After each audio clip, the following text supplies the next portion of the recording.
It takes place in Canada and features some disturbing noise echoing throughout the forest. Many frequent hunters would report to have never heard anything even remotely similar. What that is?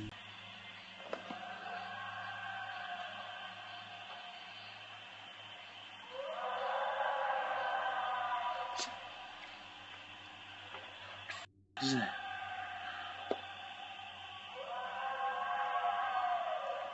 What the? One comment suggested the noise could have been a wolf that was either trapped or left behind by its pack.